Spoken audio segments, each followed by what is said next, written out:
Wonderful. And now let us greet each other and wish each other the peace of Easter.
It's always good to greet and meet people and wish them joy.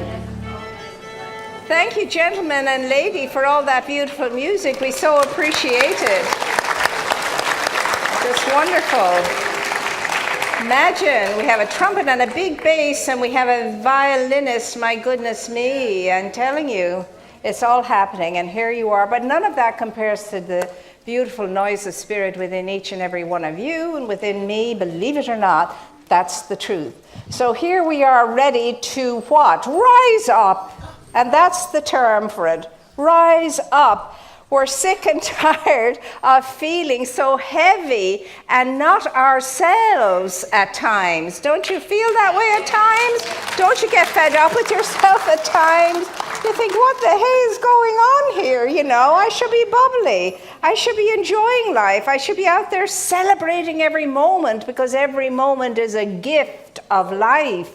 Every day is a gift of life. And when you and I awaken in the day, you could know and I could know that any great good thing could happen to and through and for me in this day if I could just put on the mind that was in Christ Jesus, if I could enter into that Buddha consciousness, if I could just get over my small self and leave my small self aside so that I can enter into the upper room of higher conscious awareness of the true essence of my being. I don't know how long it's going to take us to get it, but obviously we're here so that we can get it, and we'll do what it takes in order to get it, and until we get it, and when we get it, we don't need to be here anymore. We'll assemble in other ways. We'll be together because we are community, but we won't have to come to get something. We'll come together to give something, to bring something, to rise up and raise life up by means of our presence being in it. That's why we're here, whether we know it or not. And so, good Lord, let us not just contain ourselves until this one day comes around every year and we can step aside and decide, hey, I'm going to be present today, I'm going to enjoy today, I'm going to just let myself relax, release, and let go of any concern, any worry, and know that right in the moment now, all is well, and it is. You and I sitting here in this moment now, there's not a bother on us. All is well. All is well right here, right now. Of course, as soon as we go out the door, are we going to put back on all the cares and worries?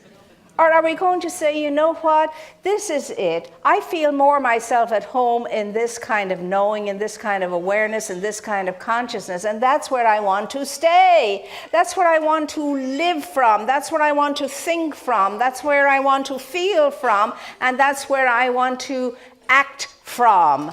That higher awareness that I am here, full-bodied, in mind, body, heart, and soul, to make the difference and be the difference and put on the table of life, bring to the banquet of the table of life my special and individualized contribution. That's what today is all about. You've a gift. Unwrap it and share it. That's what it's about. Unwrap your gift and share it. And let me tell you, the joy of that is unbelievable and indescribable when you get into that space and you don't care what storms are happening around you or moving through you. You're ignoring them. You're going through this thing and you're knowing always on the other side there's good weather. It doesn't matter. If ever you take a road trip and you go through all these wonderful thunderous storms that you do, especially if you're on the way to Gallup from Sedona or wherever you are, I mean, really and truly, it's pouring out of the skies and these ominous black clouds are coming down like shafts of God knows what not. And people are stopping along the way. Not me. I see the light right beyond that, and there always is a little light, and I say, that's where I want to be. And I keep moving, I keep moving, I keep moving through it. I don't want to stop in the middle of a storm. Now, that's not everybody should do that. That's just me. Not everybody should do that. You just follow your instinct. But that's the way I feel about life and living.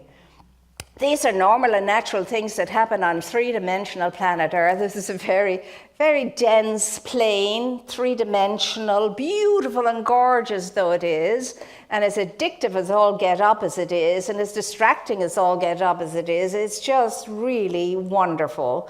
It really is. It has chocolate. I mean, really.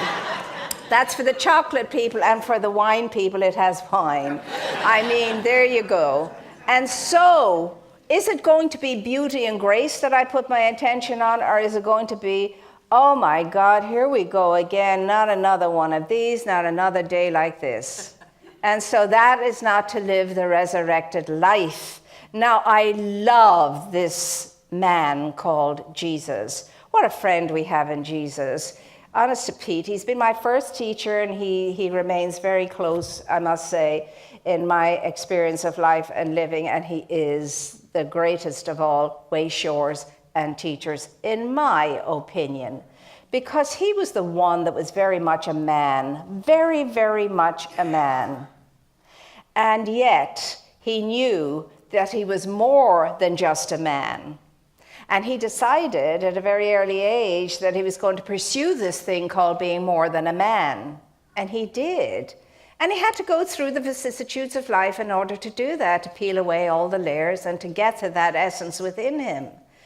And the amazing thing is that he was able to do like everybody else in one way, but like no other in another way, who had realized themselves, who had actualized themselves and come into the awareness of the true essence of their being.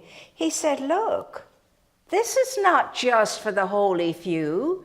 This is not just for a few people we call enlightened. What I have done, he said, you can do it. Oh yes, you can do exactly what I have done.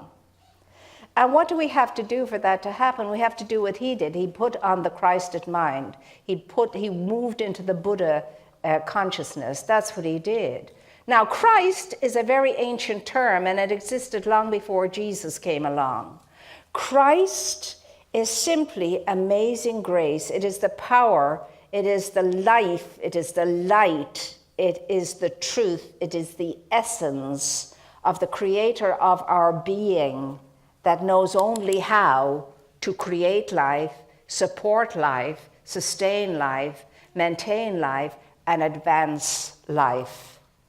That's what the Christ is. The Christ is the realization that I am more than my little self. I am more than my human self. I certainly am more than my egoic self. Thank God for that.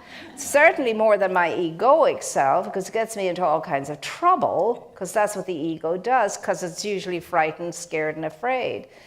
And because of that, we don't see the true essence of our being.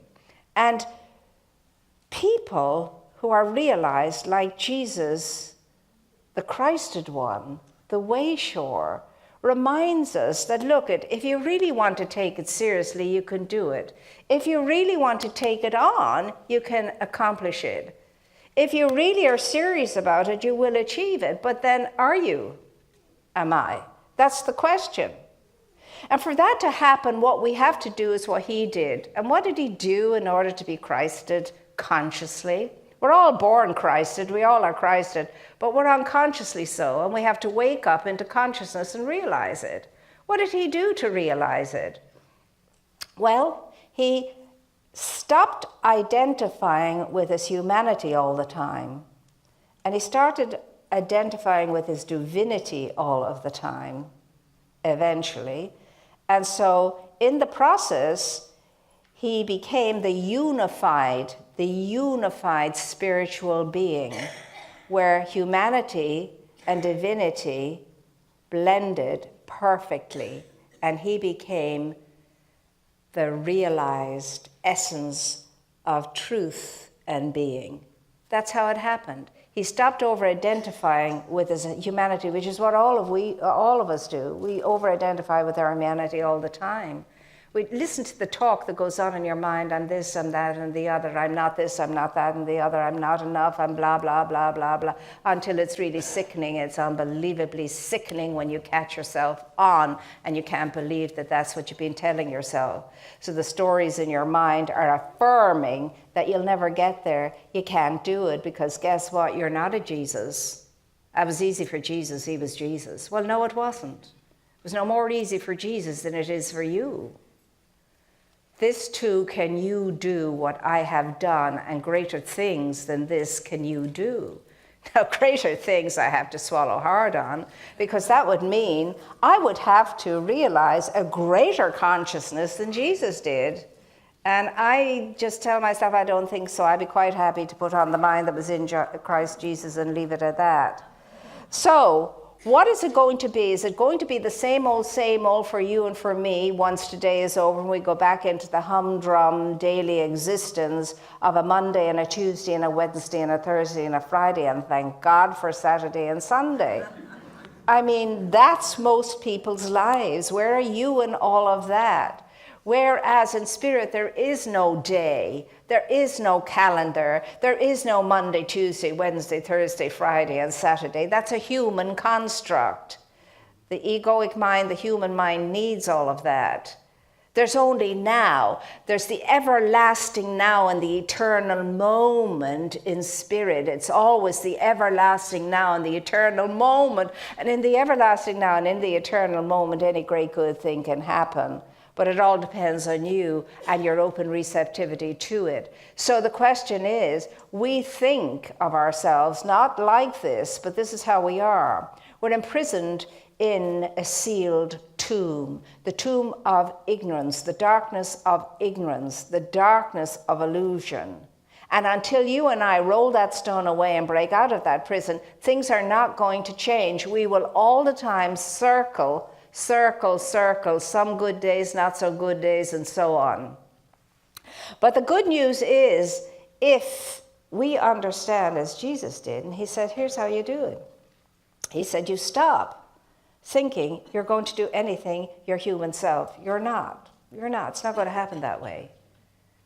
The only way you can accomplish and achieve is to know that any goodness that happens through us is because of the power and the presence of the Father, which was his favorite word for God, infinite being, whatever you want to call that power, that presence, that force, that creative energy. If you get out of the way and let the Father within you do the work. He reminded us too that the word of truth that we speak is not our own word. It is the word of the one who created us, the one who sent us, set us up, put us here. That's what the word is, not yours. And as I was sharing this morning, the only thing you and I can own are all of our mistakes. They're ours. We created them. But every good thing you do and every good feeling you have, it happens because you've gotten out of your way and you've allowed the beautiful grace of Spirit to be good by means of you, to feel good by means of you, to cause good by means of you. That's how it works. You stop identifying with the humanity of yourself and all of its faults and failings, and you start realizing, I'm now ready to get in touch with the moreness of myself, the greatness of myself, the truth of myself.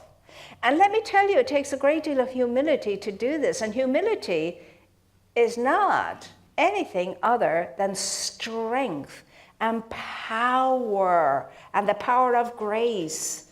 To be humble takes great strength. We're not talking about humiliation here. We're talking about humility. Humility, which means nothing bothers me, nothing topples me, nothing disturbs me, nothing can move me off my understanding of who I am and what I am. And you can think what you like about me, you can do awful things and so on and so forth in my regard, but you cannot change the goodness that I am. You cannot change the essence that I am. You cannot in any way injure any of that, but you will injure yourself in so doing. And so that's what humility is, not getting over enthusiastic about all the praise that comes your way, and certainly not getting upset about all the criticism that comes your way. And if anybody's in leadership at all, and everybody is in leadership in some way or another, you have a target on your back that says, aim at me, because leadership is always aimed at. Don't worry about it, it just goes with the territory. And it doesn't belong to you unless you let it belong to you. Do not let it belong to you. Because it's Father, forgive them, for they know not what they do. More than that, it's Father, forgive me, for I know not what I do at times. Because if I had a clue, I wouldn't do it. And that's for sure, because I wouldn't want the consequences of it. And so we've had the Good Friday that was all about love showing up as pure and undiluted forgiveness, which is the heart of love. Forgiveness is the heart of love. Without it, you and I are not going to reveal the true essence of our being and realize our real and true selves. It's just not going to happen.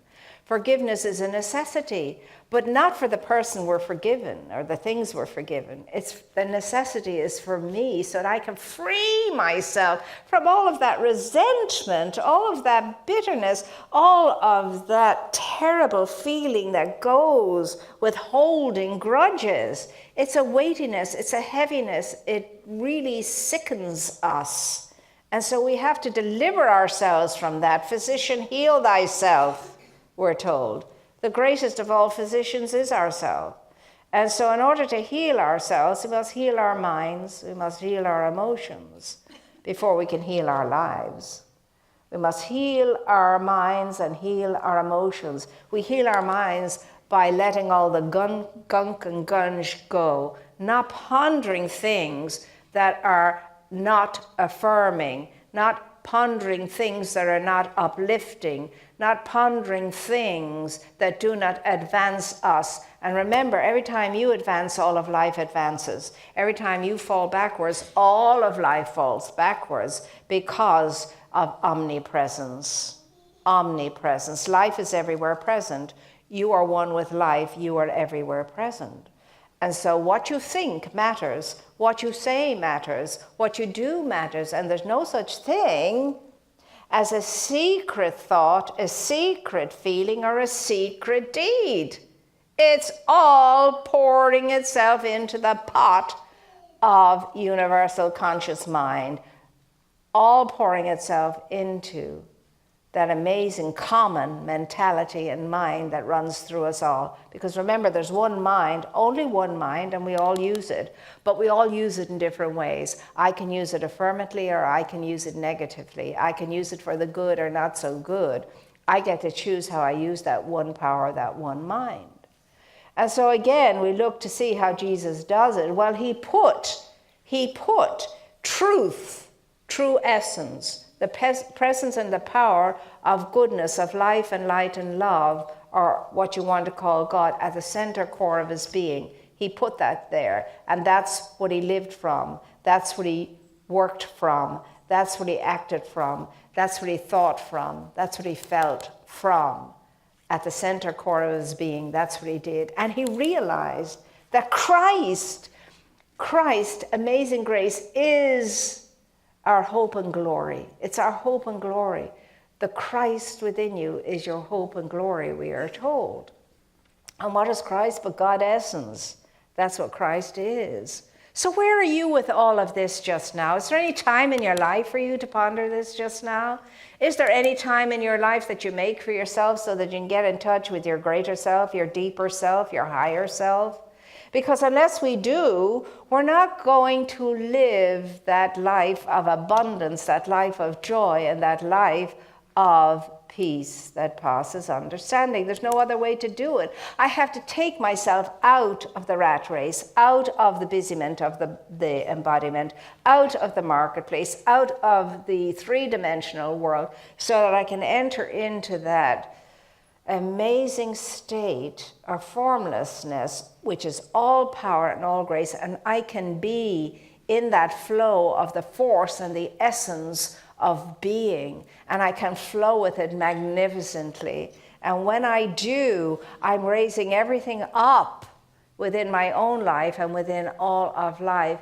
And when I decide to come back into the three-dimensional world again, I come back refreshed, renewed, regenerated, a new person, brand new again. Isn't it wonderful how you and I can make ourselves spanking brand new again by putting on that mind, by being in that mind, by moving into that mind that is higher conscious awareness of life and light and love. Life, light, love. That's your Trinity. Life, light, love. What is your life like then? How is your love at the moment? What's that looking like? What about light? How light do you feel? How light are you? Whenever you show up, do you show up as light? Whenever you show up, do you show up as love? Whenever you show up, do you show up as lifefulness? Because you can, and so can I. And it doesn't matter about circumstances. It doesn't matter what the outer world is. It doesn't matter what's going on in the circumstances of my life. I can still be true to the true essence of my being. I can still manage to be in joy. I can still manage to be lifeful. I can still manage to be all that I'm created to be. Will I is the question. Do I want to is another question. And how am I going to get there? Do I even bother to ask myself that question? Or again, as I say to you, because listen, you're a sovereign being, I'm a sovereign being. You can carry on the way you're carrying on, and it's fine, because it's going to happen one day or another that we'll come to our senses, we'll come to ourselves, we'll come home to ourselves, our true selves. We have all eternity in which to have that happen. But if you're like me, you want to do it now. You want to do it sooner rather than later. That's why we're here, sooner rather than later. And the thing about it is, when you look at this thing called the resurrection of the life, and when it happened in the life of Jesus, when he was transcended and transformed into a much refiner state of physical being, he was able to choose to come back and show himself as that refined physical being. And of course, it was very hard to recognize him. It was very hard to believe it was him. And indeed, most of them didn't believe it was him except Mary. And she didn't even recognize him in the beginning. And then when she got a little bit closer and he said, Mary, as soon as he said Mary, she said, oh my God, it's him. And of course, the other apostles and disciples said, oh, what does she know? She's probably out of her mind with sorrow and sadness and, women's hysterics and all of that. She probably thought she saw him and so forth. And then you had Thomas. Listen, I'm not going to believe anything until I can put my fingers in the wounds. And then maybe, just maybe, I might believe. So it took them that 40 days to get it, and which is why Jesus lingered for 40 days until Pentecost and so on. It took them that 40 days to really, really get it, and they did. So when you and I have this feeling of, oh my God, something has happened to me, I know I've had a spiritual experience. It's going to take a little bit for that to settle and for us to really realize, yes, we did have a spiritual experience. And yes, something is happening and something is changing and something is different. And it will take us a process a little bit because that's the human way of doing it. That's the egoic way of doing it because your ego is going to give up very slowly what it wants us to think and feel and believe.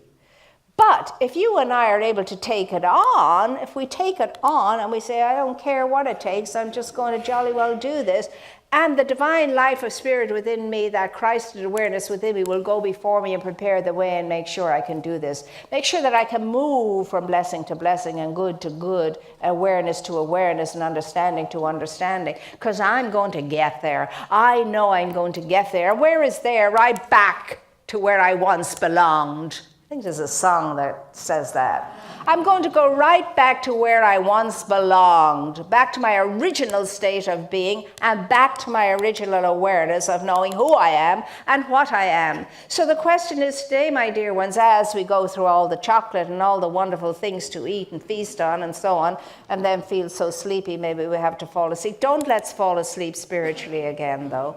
Let's not fall asleep spiritually again. Let us take what we're hearing today, because it's going to touch us all in different ways, and let us work on it and grow it and let it change our lives forever. Let us not have another day. Let us not have another day that's not wonderfully different and advanced in some way from here on in, because we can. We can, but I have to want it.